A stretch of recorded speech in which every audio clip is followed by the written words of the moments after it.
হ্যাঁ আর এই মাছ দাও কি হবে? আচ্ছা এটা কি পুরো হেডলাইস? ওখানে কাটতে দেয়া, বিশ্বকে কাটতে দেয়া, ও চিংড়িকে পাল্টা দে।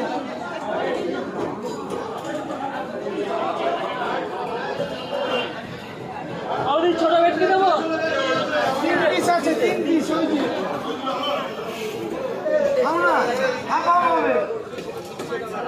এই নোনা ভেটকি টেস্ট আলাদা। হ্যাঁ ভাই ওই মাছটা এক হাতে তুলতে পারতো।